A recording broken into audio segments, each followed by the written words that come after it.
Good evening and welcome to Spotlight on MX24 television. The entire month of March, we are focusing on young Ghanaians who are out there leaving huge footprints and contributing to the economy positively.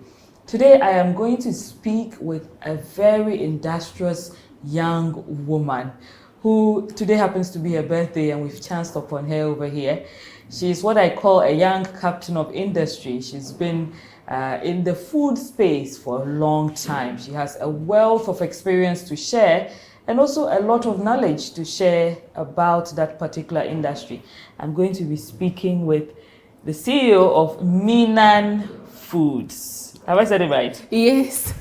The entire time we're coming, I keep looking at Minan Foods. I'm like, what exactly does Minan Foods mean? You know, sometimes when you're naming your company, some people use the names of their children or something else. In it. Some people use their names. Yeah. What does Minan Foods mean? Okay, so Minan is just my name. I'm Mami Ekua Anan. Okay. By birth. So when I started, I didn't really have a name. I was a national service person. What year was this? 2005. Okay. Yeah. So I chanced on a product in a shop, and I thought that the packaging didn't look that good for the shop. So I could do a better job. And then I asked for the opportunity. I was given the opportunity to bring a sample. The shop told you to bring a sample? Yeah, it was ShopRite. A small one in Tema then called USave. So when I went, they said, okay, we would have to be paying you into your account, do this, do that. Oh, this small thing I want to do. So the country manager said, if you really want to do this, then I'm here to support you. You have to formalize. Yeah. So he sent me to the Registrar General. Like, I was so excited that I was going to have a business. So I didn't even go with a name in mind. I got there and they said, what's the name of your company? I said, oh, hey. So we started forming something. In fact, the gentleman who helped me was so generous. We started forming with names. He started with my Christian name, which was Charity. He sat down with you trying to form a name for a business. So Charity Anan, and then he did C Anan. He became King, and I said, we did something else. Then we came to the local name. So I said I'm Mami Ekua, but my Ekua starts with E because I'm a Fanti. So he did that, and then I told him, this is what I told him. This business is going to be a tribute to my dad. So the Anan has to be somewhere. So he added the Anan to ME, then it became Miena. And I said, oh, that sounds exotic. It's not common, so let's use that. Wow. So I just added the foods, and so here we are. Miena Foods. So you started with foods? Yeah, because I was going to buy beans and egusi. You know the way our market is structured, food is on the floor, it's exposed, all of that. Even though I didn't have money, I didn't really like how the food is displayed in the market. So I would rather buy from the store and save time. I was then also writing my ACCA, so I didn't have a lot of time on my hands, but I didn't also like to eat from outside. I like to cook my food. So I went to buy from the store something that's already sorted, well packaged. But, like I've been doing on Facebook. Sometimes those people on that TV, it looks like they don't have a costume. It's because of you I dress on out. I said if I don't dress, when I come, this woman will tell me I should have worn this and I should have put this here. It's like today. You look absolutely gorgeous. Gorgeous. So I said, okay, this looks good enough, but the packaging doesn't fit your shop. Okay. That is how I proposed my,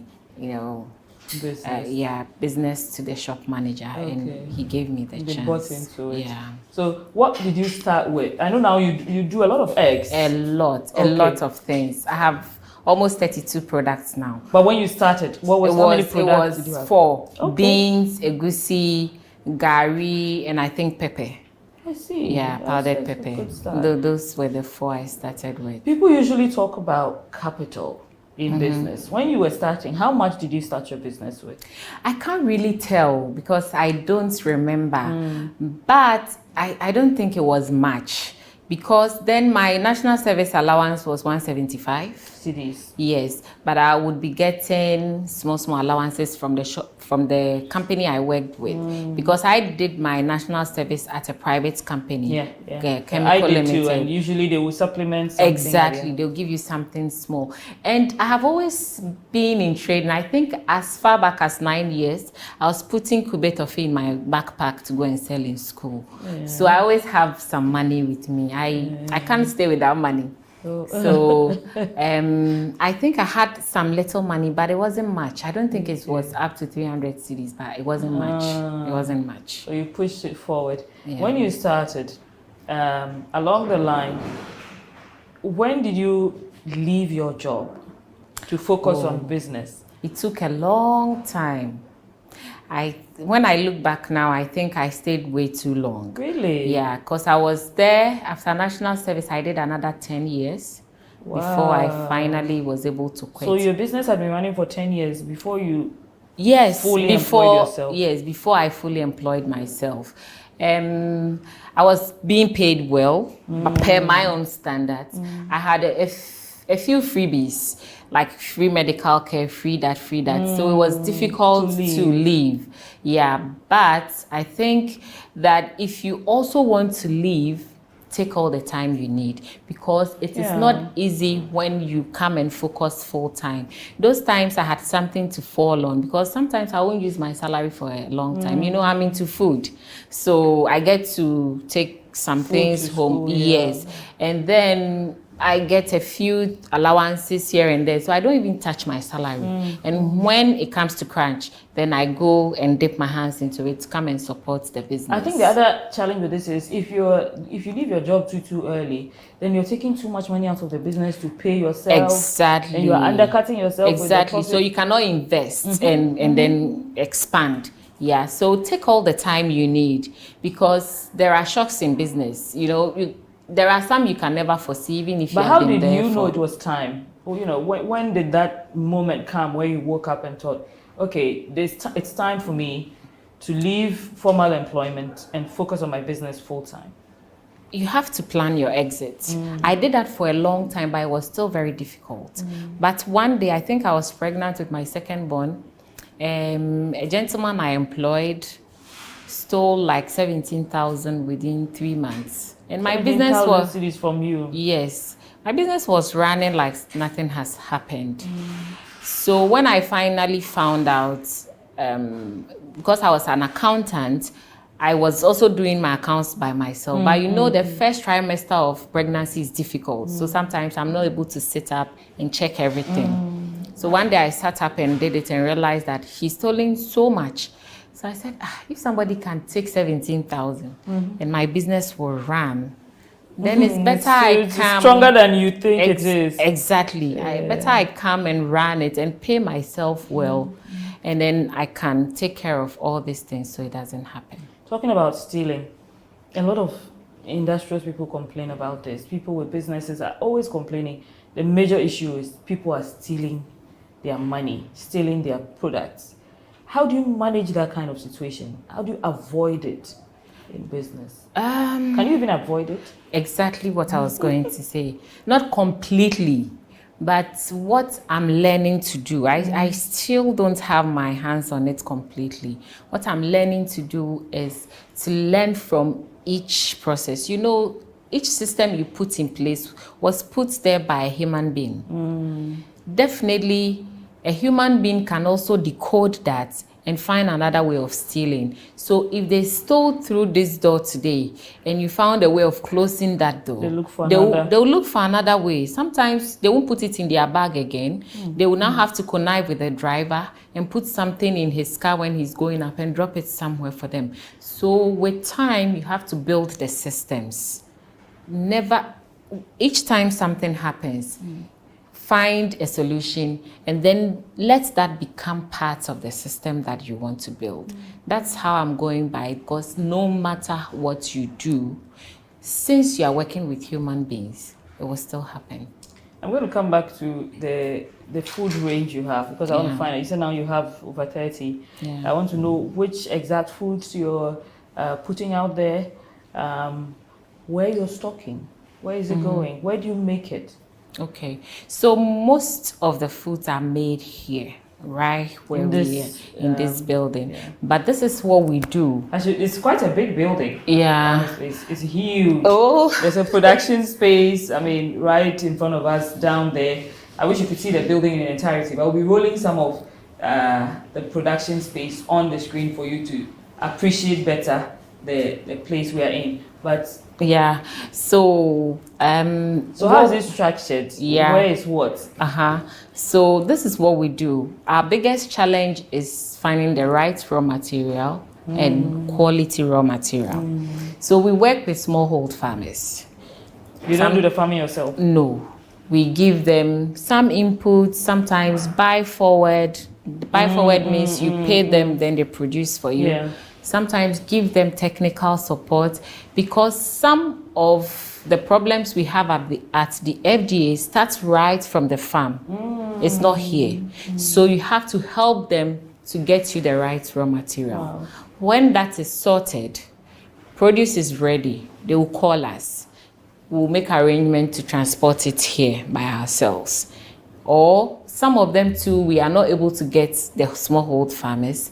We work with aggregators or like people in the open market. So when it is in season, they let us know. We buy enough, process up to a point partially, and store.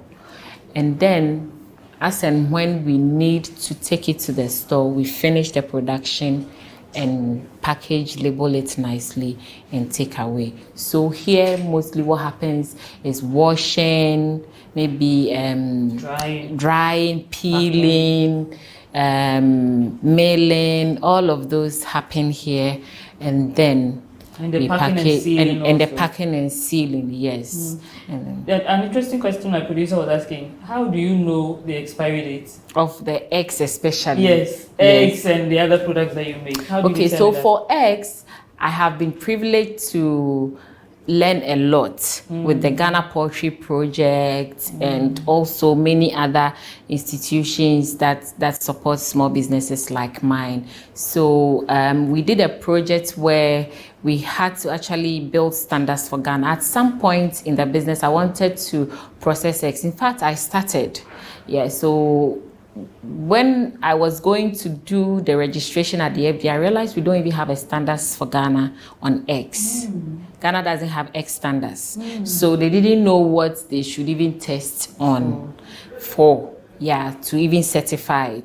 So I took it on upon myself to talk to the Ghana Poultry Project. We did some work. They gave them some grants to do the standards. And fortunately, I sat on the committee. So there were professors, scientists, all experienced people like myself.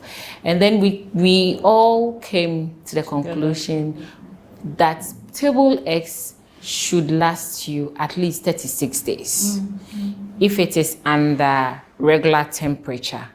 So from the date of production till 36 days, but if you're keeping it under regular temperature for that time, it should last that time. The best before this should be 36 days. So for us who try to do our best to give the customer quality food to eat, we also work with the farmers to make sure that every egg they supply to us is at most 3 or 4 days old. So we deduct those 3 or 4 days from the 36 days, and then we stamp the date on it, and we put a traceability on it to show that yes, this egg came from farm A or farm B. What's the traceability? Traceability is just a symbol we have that putting on the eggs. It's just Myanmar food. So you know your symbols, but we and know, where it's coming. but we use different fonts for different suppliers who come to, because we are just off takers. So when your eggs come back, if we have to test, we test. If we don't, we come to you and say, your eggs came back with this complaint. You have to check what's happening in your farm. and then we go like What that. about the other products like Okay, so cereals? we have cereals for babies up from 6 months up, and then we have nuts and snacks, something that you can just nibble and chew on. So those are cashews, peanuts. They are all roasted, almonds, and then granola. Oh. Yeah, and then we have oils like palm oil, as you see here, and coconut oil. We also have... You have that in ShopRite, right? Yes. Because I've gotten some from ShopRite before. Yeah. And Gary. And Gary. Okay. We have Gary. And then we have a range of spices. We have garlic powder, ginger powder, onion powder, pepper, and mixed spice, which is an all-purpose spice. So your business base is well diversified. Very much. But what is very the much. main product that you sell? Okay, so now I cannot say I have a main product. Which one has the largest market share in your business? So I'll just put it on the spices. Okay. For now. Faster. If you asked me 2 years ago, I would have said eggs. Okay. Because we're selling so much eggs. Yeah. How much is so much? Like 5,000 crates a week. Wow. Yes. People are eating eggs in Accra, it's not just me. Yes. Because we don't only serve the shops. We serve bakeries. We serve shipping lines, airline catering services. We serve a whole, and sometimes even schools. Okay. Yeah, so we have... The shops, I mentioned ShopRite, but what are the shops out there that you are our working products are in Maxmart. You won't find it in Maxmart 37, but in Maxmart, East Legon, Tema, and Jolu. And then we are in Marina, Game, both Kumasi and Accra. Melcom is the whole of Ghana. They have about 51 shops now. How easy is it to because it's a whole transportation network? Okay, thing. so yeah, we have our trucks that go out, but for some of the products, we go through the shop itself, our clients. So Melcom, for instance, has a huge warehouse where we dump everything, and then they do the distribution. So we give them a little bit of discount, to also take care of that exactly. Wow. Exactly. Have you incurred any challenges with these shops? Plenty. Tell us too. Plenty, especially with the eggs. There was a time very early on in my business when I didn't really know what to do, when I didn't have a return policy, when I didn't know how to check. One day, there was a customer bought, she was not happy with it, she brought it back, and when they broke it, there was blood in the egg. So I had to... She also reported to the FDA. So the FDA came, they did some checks, and they said that they have to give me everything. Imagine, I had just supplied them the previous day. Okay. So that was Akramo, a whole bunch of eggs. Okay. Plenty, like 200 to 300 crates. Oh my goodness. And I had to destroy it. So the FDA had to supervise for me to destroy. Sure. So we had to dig a hole and dump everything inside. But what caused this? Why was there blood in them? I have had sometimes, you break an egg and there's one or two there. Yes, but it mostly comes from the farm. It's either the birds are not being fed well, or it could be anything. So does that mean, over time you must have identified the right farmers that you work with? Sure. So Those this time around, we actually profile them. We profile them. I come and see the farm. This is a lot of work, huh? Yes, we draw a small contract that we both sign and agree to, and then we can start taking your eggs. Do you take it, you pay them outright, or it's a credit facility? Okay, so a few of them are able to give me like 7 days credit. And some try to do 2 weeks because 15 days. Yeah, it's tough for them. But most of them, especially the very small ones, do cash and carry. They need the money immediately. But I have to give it to them and wait for 1 month or 2 Sometimes weeks. to get your money back. Yes, some of the shops even go as 3 months. 3 months, you know. This was killing small businesses. I know. You're doing a lot of work here. So Thank much. you. So Thank many you. different things, so many processes to go through, which means also that you need a lot of hands. You can't do it alone. How many people do you employ? Okay, so I employ 32 people, including myself. Including myself, yeah. Okay. Who earns the most here? You? Yeah, I think so. Okay, right. I think Who are the key employees that you need to run a business? Okay, so for food, which you are required to do a whole lot of things. Quality assurance is very important. So quality assurance is number Quality one. assurance officer. I think for every business, because you have to ensure that there's consistency in the quality. Exactly, So consistency. there has to be someone. Because if you go and buy, say, KFC chicken, there's a certain taste you are looking for. But sometimes, me kwado. You know, it means you are looking for something. So there should be some consistency. And that's very, very important for the food business. But before the quality assurance officer comes, there has to be a production person. There's a production person, yes. But what if you are the this person? quality assurance person supervises the production person. So they don't go sometimes, okay, maybe we don't have enough oil for this. No. It won't happen. Different oil will be exactly. It won't happen. It won't happen. That's first and foremost. Then there's a production manager. And then also with our batching, so that if there are complaints, we can trace. So there's somebody taking care specifically on that. For the traceability. Exactly. Okay. Even though it's part of the work of the quality assurance person, her work is so wide because we have a wide range. Yeah. So this person has been delegated. Is it easy to find them? It's not. It's not. So when you find them, you have to handle them like eggs. Yeah. So where does an accountant come in? Because some people say once you start your business, you need to employ an accountant. But sometimes for a small business, you're looking at things like, okay, these figures are small. Me, myself, I can be crunching these figures. Now there are a few accounting apps that you can also use to track your expenditure and sales. At what point are you going to say, I need a professional accountant?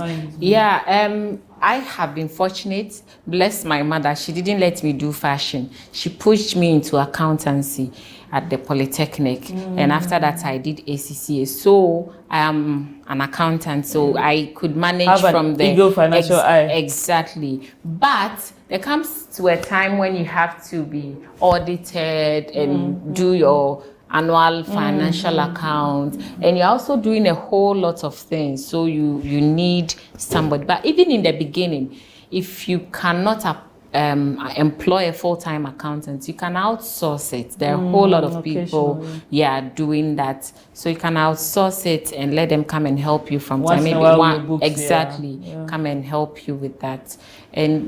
But for me, because I did accounting, I was doing that until I think the 7th or 8th year before I got somebody on board to help me. How do you manage all these people that you're employing?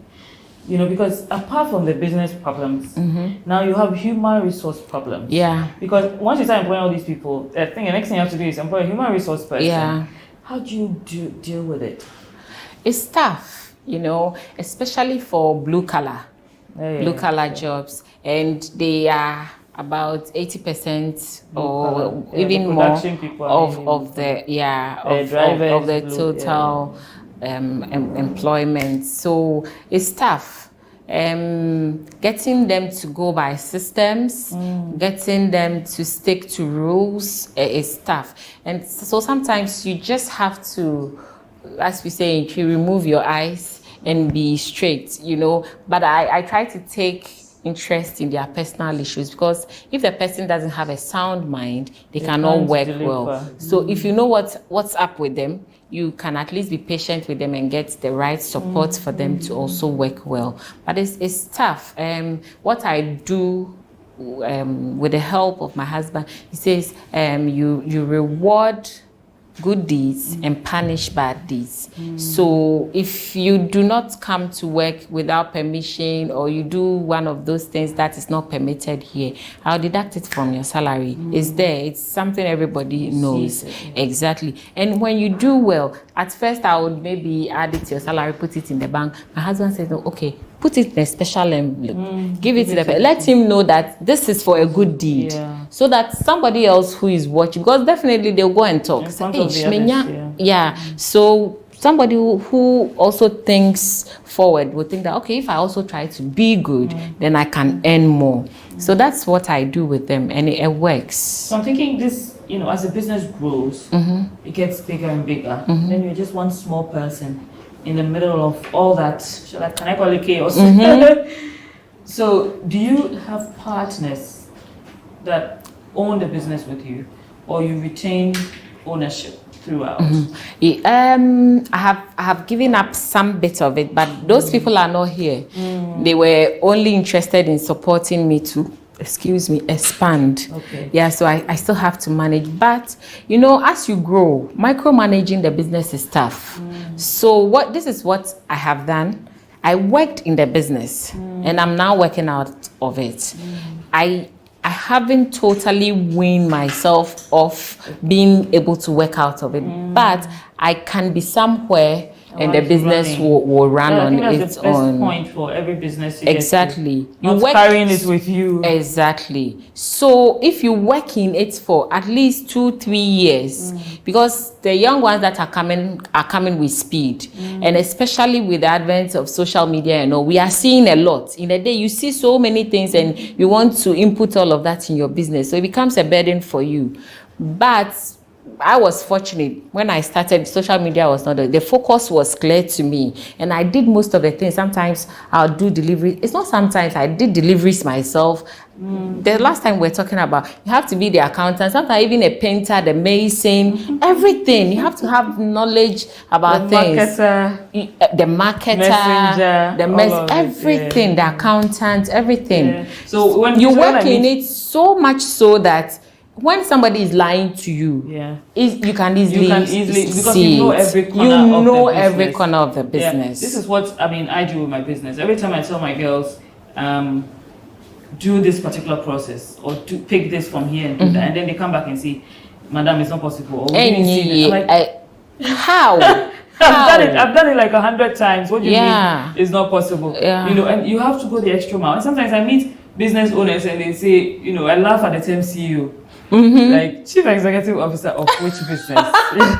Because you are the messenger. Thank you. Yeah, the chief servant. Thank you. There are things people that you have employed will not do. You will get up and do it quickly. Exactly. No matter how low the funny thing is, when I was quitting my job, I had this fantasy of, okay, I'll come to work close at 2, pick up my boys, do this, do that. I didn't know that after that I won't be able to sleep again. There's a saying that you quit your 9 to 5 just so you can work 24/7. Exactly. Yourself, because you're complaining about 9 to 5, but once you start working for yourself, it's around the clock. Yeah, it's around the clock. You can't sleep. How do you identify the right partners? You mentioned you do have people who have, I don't know how they've put themselves into your business, whether it's direct capital injection or maybe they bought equity. How do you give them their returns? What if the returns are not coming? What do you do? Because now there are people who have an interest in your business. Previously, if your business is even on the ones that you make a loss, it's a show. In my first year when I quit my job, this is what I did. I took all the time to learn. So every entrepreneurial workshop, I jump on it. Every business booster, I jump on it. Every competition, I jump on it. Fortunately for me, in fact, I didn't know I had so much potential until I left my job. Because in that first and second year, I won so many awards, so many grant awards. And I see a lot of them here. And I pumped them into the business. So I learned. I learned, I just went from one to the other. And the one that impacted me most was the Cosmos Innovation Center Business Booster. It was for 2 weeks. We did the first week, and then we came home and went to do the second week. We were there. You know, everybody was surprised at me. I didn't move an inch. I was there morning till evening. They kept us in the hotel, and as you know, entrepreneurs are running up and down. They are picking their phones. I have to go here. Me, I was there, sitting there learning, because they brought people all the way from the US. I was there. I learned everything, and at that point, I convinced myself that I need a board. I see. So I formed the board, and fortunately, some of our mentors were ready to come on board to support. Don't you have to pay them? They didn't ask for They were so gracious in the beginning to say, in the beginning. we will do this for free. We would do this for free, and they supported me immensely. For how long would they do it for free? Oh, they were there. So later on, they said, okay, now when we come, we need something small for fuel or something. It's not like we need it, but you have to start. It's the right thing to do. And I understood perfectly. Yeah, I understood perfectly. So it was Corona that actually stopped our meetings, but they call, they check on us. We also go to them when we have issues, and they help us. Yeah. Wow. Very interesting. We're still going to stay on that, because I want to know how do you identify the right partner, the person to be on your board? Yeah. Because our young people are listening. They're setting up business. They want to know. But before that, if you're home and you're watching us, we are discussing made in Ghana entrepreneurs. Those who are out there doing something, being industrious, contributing something. How are they doing it? We're going to be talking to them throughout the month of March. We'll go for a quick break. When we come back, this conversation continues. If you're an entrepreneur, you want to stick next to your TV. We'll be right back.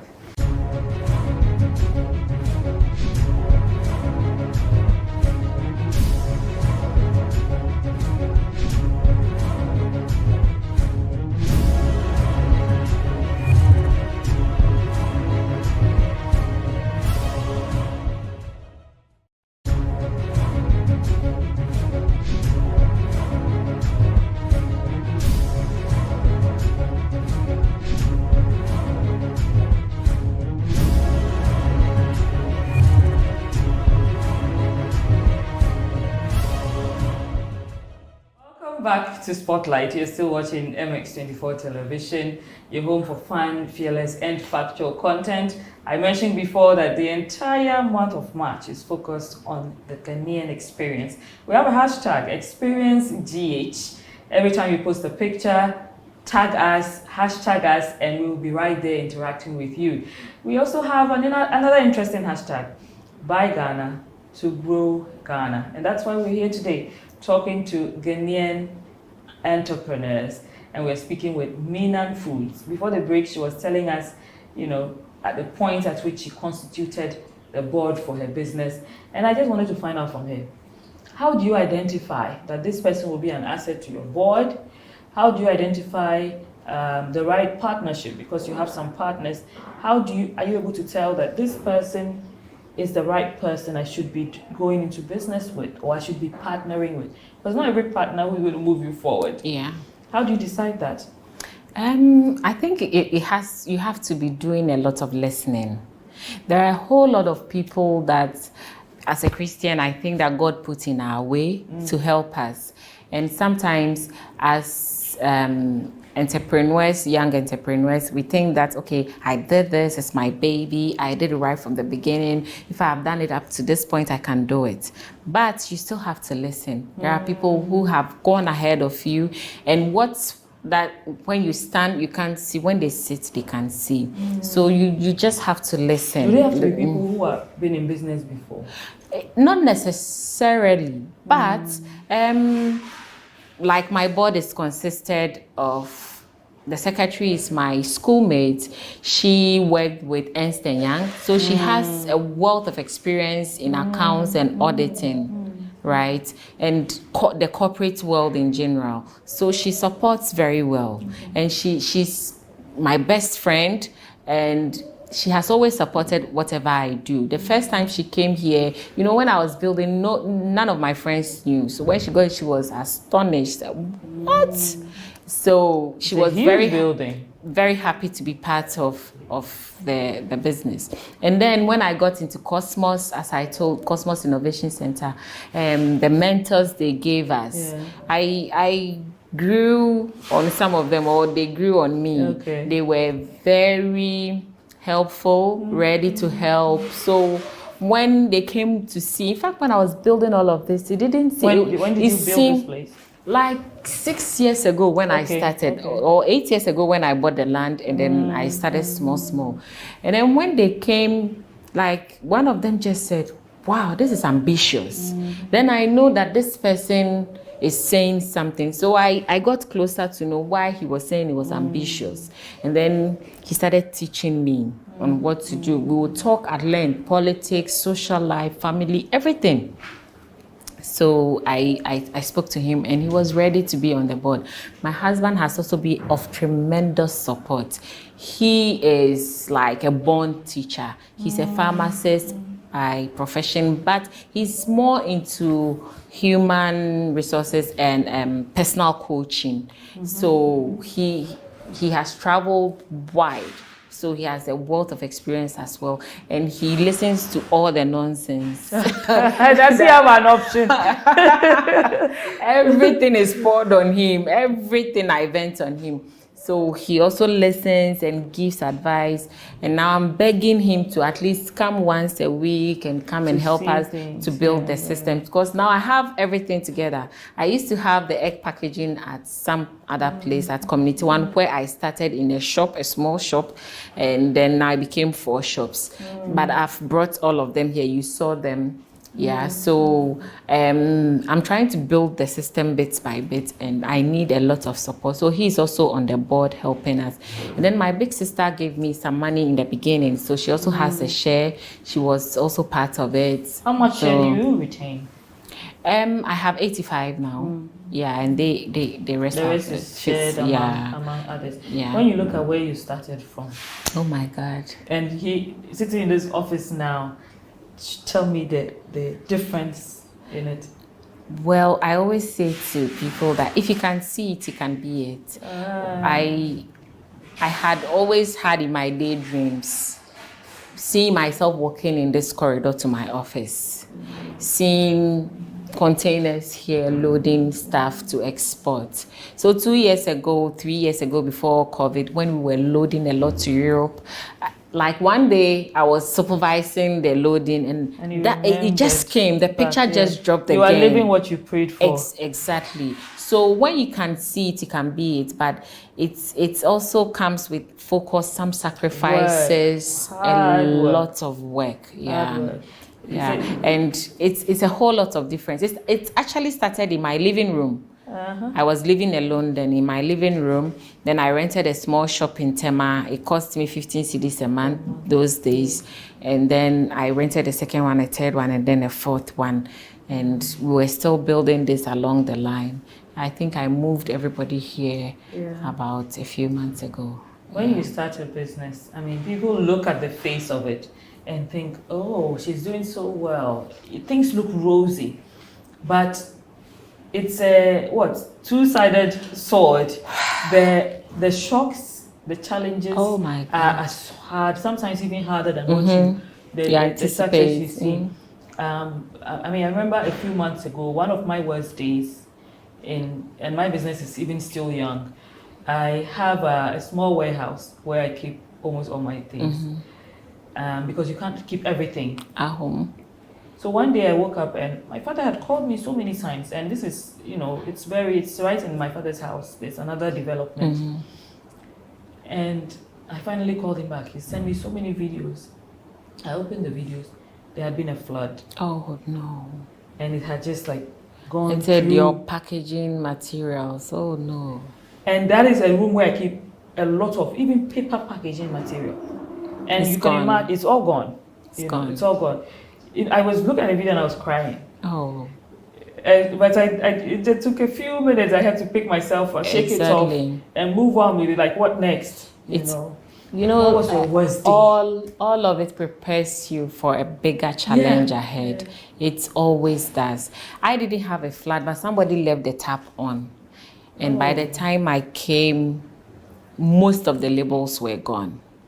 I've had so many bad days, I don't know. One day, I was going to travel on Monday. Saturday, I was taking my firstborn to my mother in Swedro to take care of him whilst I go and come. And Saturday, a driver had employed for just 1 month. In fact, he took his first salary on the Friday, and I traveled on Saturday. That day, he went to tell the security where we used to park the car on weekends that I said he should come and take the car and go and wash. At 8 p.m., the security also allowed him, but rather when he left, called me and said, "Did you send this guy to come for the car?" Before I could dial his number and say, "Take the car back," a call was coming through. He had gone to hit a trailer and the truck had gone under the trailer.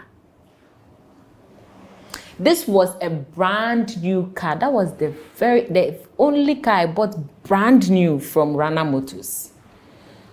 I was pregnant then. I almost miscarried. Did the driver survive? He did. And who? So How did you recover the cost of the car? Oh, we sold it as scraps. I bought the car for $13,000 at the time, which was 1.9.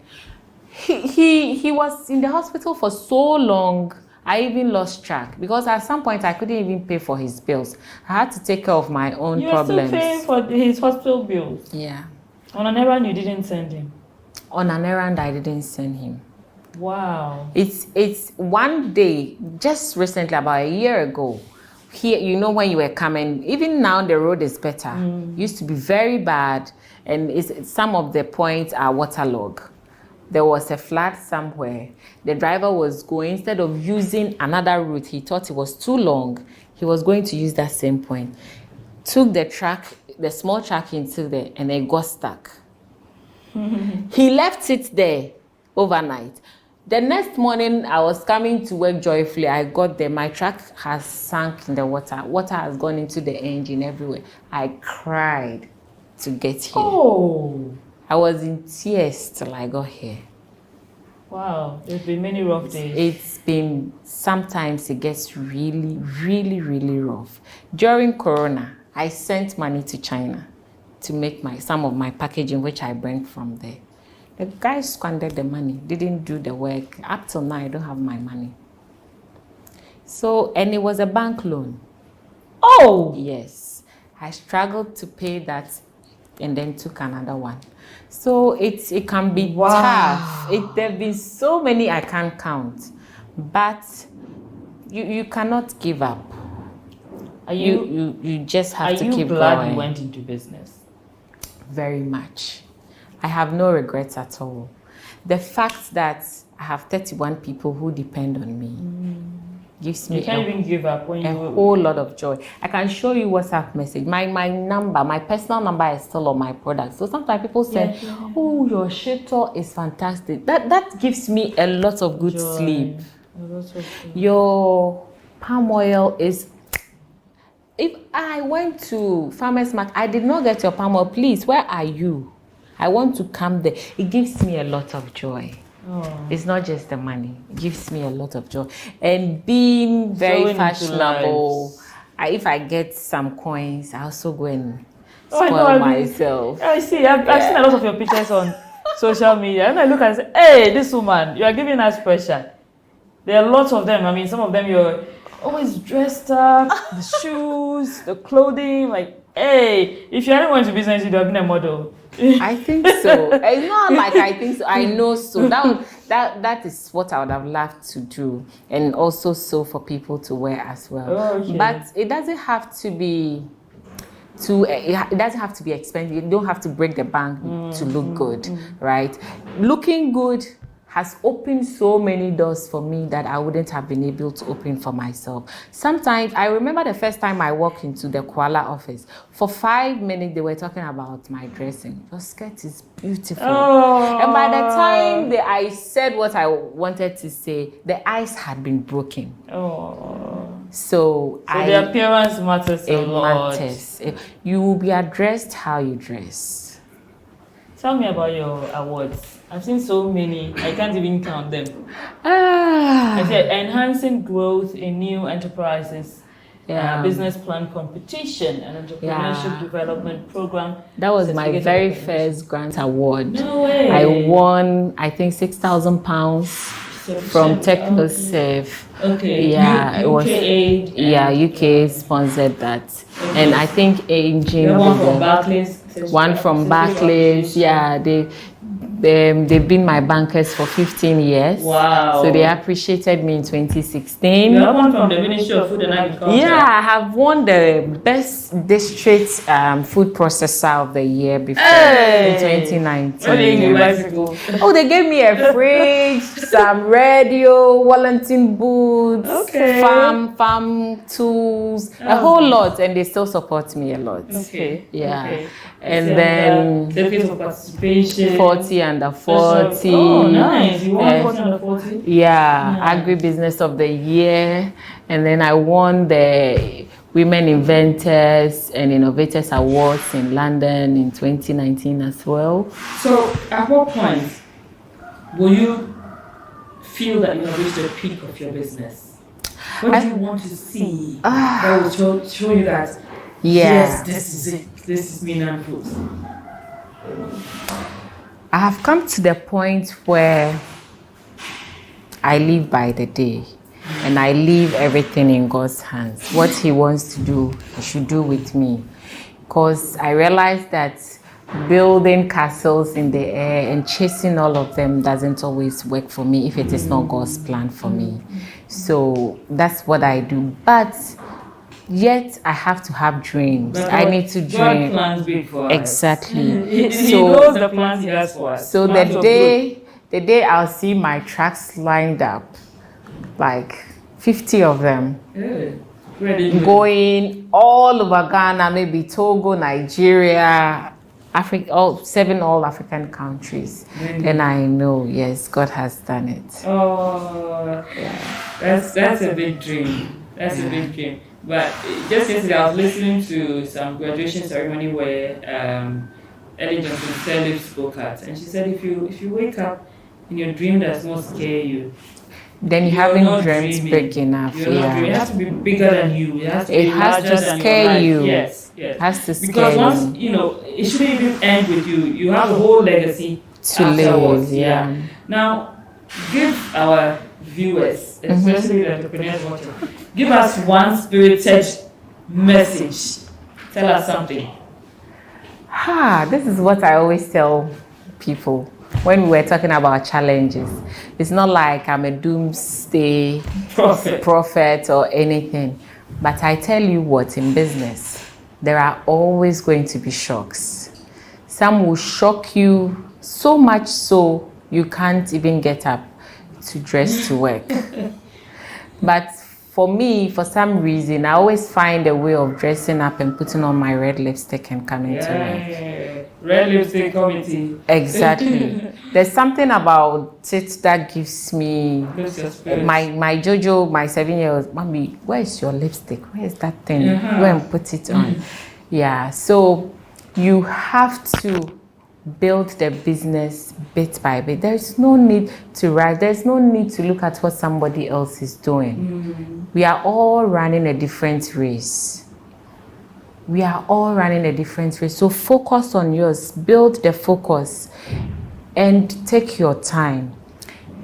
What you get, 1 shock, 2 shock, 3 shock. The next time the first one happen again, you would have built the absorbers to take it. Oh, we see that. Charlie, we did it this way. Let's do this, do that. So okay, leave that car there. You said it's not working. You are stuck. Leave it there.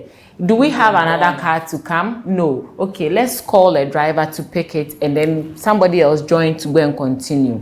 Finish. Solve your problems bit by bit. When the problems happen, take an opportunity to build the system. Then you reward good deeds and punish bad deeds. Don't forget that. Right. Mami Epia Anna. You have the other name or Edupong. Edupong. Yes. Thank you so much Thank for you joining for us on Spotlight. Thank you for coming all the way. We've enjoyed this conversation. To you, our entrepreneurs at home, if you want to reach out to her, let us know. We'll connect you, or you can find her on Facebook, Mami Ekia Edupong. I think that's what she has on social media. Remember to experience GH with us through the month of March. Hashtag us experience GH. Also, buy Ghana to grow Ghana. The only way Ghana can grow is if we are following what we're saying, buying the products that are produced locally and injecting money back into the local economy. It's a sure way of creating employment, increasing revenue for businesses and for governments, especially when government is starting these businesses. So there's something I want to say about that. You know, these days, a lot of the time people say, okay, I started my business with 300, I started with 200, and people say, oh, you are telling us lies. Motivational speakers, show us the way. It is not always like that. I didn't start from here. I was in some small corner. I don't even know how much I started with, but I don't think it was much because I didn't even have much. Right? But you can build on it bit by bit.